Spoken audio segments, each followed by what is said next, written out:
WB constable 2024 new update রয়েছে এই ভিডিওতে। ভিডিওটা মন দিয়ে দেখো, আশা করি অনেক প্রশ্নের উত্তর পেয়ে যাবে। এই মুহূর্তে কতগুলি গুরুত্বপূর্ণ আপডেট দেবো, প্লিজ তোমরা ভিডিওটা মন দিয়ে দেখো। যা খবর পাওয়া যাচ্ছে, তোমাদের ফাইনাল মেরিট লিস্ট 20 ফেব্রুয়ারি থেকে 22 ফেব্রুয়ারির মধ্যে তোমরা পেয়ে যাবে।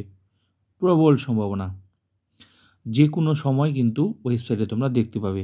তাই সবাইকে বলছি, তোমরা পিআরবি ওয়েবসাইট ফলো করো, যে কোনো সময় তোমরা রেজাল্ট পেয়ে যাবে যদি সব কিছু ঠিকঠাক থাকে। ঠিক আছে? আর তোমাদের 97-এর ভিত্তিতে কিন্তু কাট অফ হচ্ছে, তো চিন্তার কোনো কারণ নেই। তো যারা একটু ভালো ইন্টারভিউ দিয়েছো তোমাদের কিন্তু চাকরি হচ্ছে। আর কাট অফ আমার মনে হয় না খুব একটা বেশি যাবে, কারণ এখানে অনেক ক্যান্ডিডেট ইতিমধ্যে কিন্তু অন্যান্য চাকরি পেয়ে গেছে, তো তারা অন্যান্য জায়গায় চলে গেছে, তো সিট পূরণের জন্য কাট অফটা একটু অটোমেটিক কমে যাবে।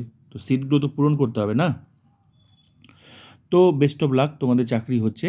আর যা খবর পাওয়া যাচ্ছে সেটা কিন্তু তোমাদের, তো তোমরা তোমাদের সিটগুলো তো জানো। তো কী বলে, টোটাল সিট আছে 11,749, তার মধ্যে তোমার কনস্টেবল আছে 8,212, আর হচ্ছে লেডি আছে তোমার 3,537। তো তোমাদের এটা একটু গুড নিউজ, তোমাদের কিন্তু ফাইনালি চাকরি হচ্ছে। ঠিক আছে? আর যা খবর পাওয়া যাচ্ছে, তোমাদের কিন্তু এই ভোটের ডিউটিও হলেও হতে পারে, এমন খবর শোনা যাচ্ছে, কারণ সামনে ভোট কিন্তু চলে আসছে, তোমরা জানো। তো তোমাদের হালকা একটা ছোটো মোটো ট্রেনিং শোনা যাচ্ছে, ট্রেনিং হলেও হতে পারে, ছোটো মোটো একটা ট্রেনিং। তো সেই ট্রেনিং দিয়েও কিন্তু তোমাদের এই ভোটের ডিউটি হতে পারে। ঠিক আছে? হওয়ার সম্ভাবনা রয়েছে। তো বাকিটা সময় কথা বলবে। তো ছোটো মোটো ট্রেনিং সেটা বিভিন্ন জায়গায়। তো দেখো 12,000 প্রায় মোটামুটি তোমাদের ক্যান্ডিডেট রয়েছে। তো একসঙ্গে তো এতগুলো ক্যান্ডিডেট, অনেকেই বলছে যে একসঙ্গে ক্যান্ডিডেট, যা শোনা যাচ্ছে কেউ বলছে যে একসঙ্গে এতগুলো ক্যান্ডিডেটের ট্রেনিং হবে। দেখো ওরকম আমার ওরকম জানা নেই যে একসঙ্গে প্রায় 12,000 ক্যান্ডিডেটকে এক জায়গায় ট্রেনিং দেওয়া যায়। ঠিক আছে? তো বিভিন্ন জায়গায় হতে পারে তোমাদের ট্রেনিং, যেমন মনে করো রায়গঞ্জ হতে পারে, এরকম মনে করো বিভিন্ন জায়গায় হতে পারে। যে এরকমই যে হবে তা তো নয়, মানে হতে পারে যা শোনা যাচ্ছে। যেমন মনে করো রায়গঞ্জও হতে পারে, মনে করো জলপাইগুড়ি, বাঁকুড়া, ব্যারাকপুর। ঠিক আছে? এরকম জায়গা বিভিন্ন ভাগে ভাগে ছোটো মোটো করে ভাগ ভাগ করে, কারণ তোমাদের ট্রেনিং হতে পারে। ঠিক আছে? হওয়ার সম্ভাবনা রয়েছে। তো দেখা যাক, বাকিটা সময় কথা বলবে। ঠিক আছে? তো চিন্তার কোনো কারণ নেই, তোমরা যদি একটু ভালো ইন্টারভিউ দিয়ে থাকো তোমাদের কিন্তু চাকরি কিন্তু হচ্ছে। আর ফাইনাল মেরিট লিস্টে নাম থাকা মানে তোমার কিন্তু চাকরি কনফার্ম। তাই এরপরের যে স্টেপগুলো আছে, অনেকেই টেনশন করে যে পুলিশ ভেরিফিকেশন, মেডিকেল টেস্টে কি কেউ আটকে যায়। দেখো এগুলোতে কেউ সহজে কেউ আটকায় না। ঠিক আছে? তো আমার ওরকম জানা নেই যে কেউ আটকে গেছে।